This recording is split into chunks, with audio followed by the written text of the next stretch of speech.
Hey there. Ready to dive into something kind of wild? We're talking Vladimir Putin today. Right. Like, how did this guy go from catching raps in a Leningrad slum to, leading a global superpower?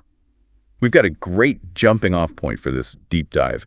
A YouTube video by historian Sean Munger called Putin, The Rise to Power. Have you seen it? I have. It's a fascinating look at a guy who's been in the spotlight for decades and whose life story is basically intertwined with Russia's. Totally. And it really hits you right off the bat how much Putin's childhood city, Leningrad, shaped him.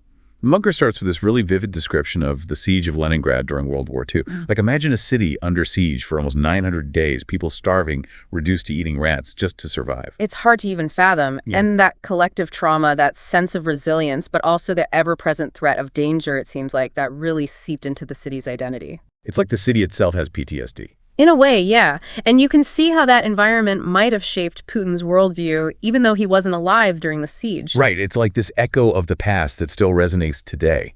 The video even shows these signs scattered around the city, warning people about which side of the street is safest during shelling.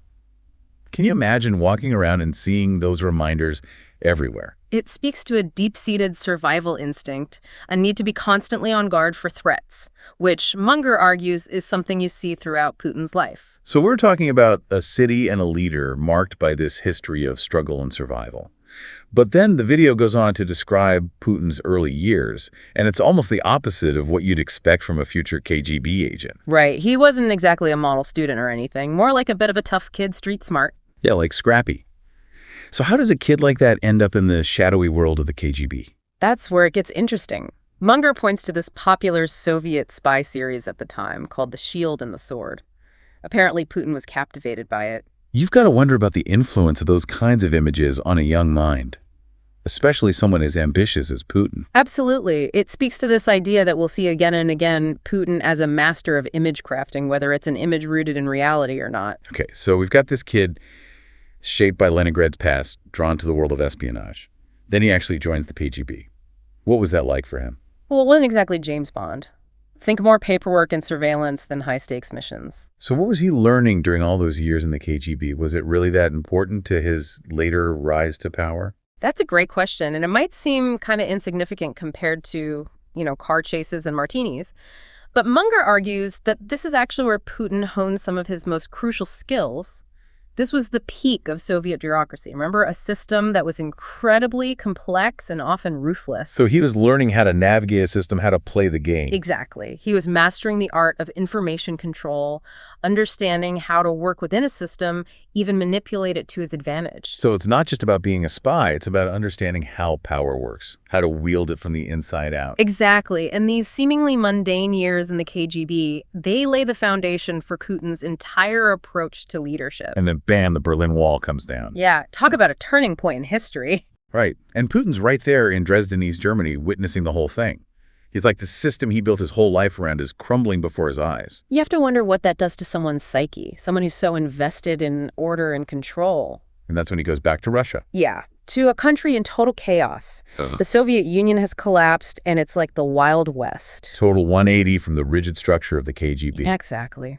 And this is where we really see Putin's ability to adapt to survive. He lands a job with the mayor of St. Petersburg, Anatoly Sobchak. Sobchak, wasn't he kind of a reformer? A Democrat? Yeah, someone who wanted to bring Russia into the modern world. Yeah. And Putin, he becomes this indispensable guy, Sobchak's right-hand man. So he's learning the ropes of this new Russia forging alliances, building a power base. And he thrives in this environment. This is where he makes those crucial connections with the oligarchs, the former KGB guys. It's all about who you know. And then there's that whole thing with the St. Petersburg food scandal. Oh, yeah. That's a murky episode. Putin was accused of some shady dealings, basically trading raw materials for food that never materialized. So was he in over his head, or was he playing the long game? It was classic Putin, isn't it? Always shrouded in this ambiguity. Munger presents both sides, but he doesn't really give a definitive answer. Which makes you wonder even more. Yeah. Okay, so we've got Putin navigating this chaotic new Russia, making deals, climbing the ladder. And then come the apartment bombings in 1999. Yeah, that's when things take a really dark turn. Hundreds of people killed in these horrific attacks, and it's never definitively proven who was behind it. Exactly, and the timing is incredibly suspect. Putin's appointed prime minister just a few months later. It's like this moment where everything changes. This sense of fear and uncertainty grips the country, and suddenly Putin is the guy promising to restore order. And let's not forget his KGB background, right? He knows how to project an image of strength and control, exactly what people are looking for at that moment. Totally. It's like this perfect storm brewing. You have this rising sense of nationalism, a weakened leader in Yeltsin, and then Putin waiting in the wings. And he plays the part perfectly. He becomes the symbol of strength and decisiveness. And on New Year's Eve, 1999, Yeltsin steps down, and there's Putin on TV addressing the nation as acting president. Talk about a New Year's surprise, right? But it's also this incredibly calculated move. It catches everyone off guard. So there he is, Vladimir Putin, ringing in the new millennium as the leader of Russia. I mean, talk about a story, right? It's almost Shakespearean, isn't it? This kid from the slums rises to the highest position of power. And what's crazy is how much his story mirrors Russia's own story in the 20th century. Wow. I mean, you get the scars of war, the legacy of the Soviet Union, this constant struggle for identity and stability. Exactly. And Putin manages to embody all of that. He understands those anxieties, those aspirations, and he uses them to his advantage. So where do we even begin to unpack all of this? When you look back at this whole journey, what stands out to you the most? I think what's most striking is how Putin capitalizes on opportunity. He's always reading the situation, building those alliances, often operating in the shadows. Like he's playing chess while everyone else is playing checkers? Exactly. He's a master strategist, always thinking several moves ahead. And he's not afraid to be ruthless when he needs to be. Which brings us back to those early lessons he learned in Leningrad on the KGB right. The importance of control of information, of projecting strength even when you're surrounded by chaos. Absolutely. Those experiences shaped his entire worldview. They taught him how to survive and how to win. It's almost like a cautionary tale, isn't it?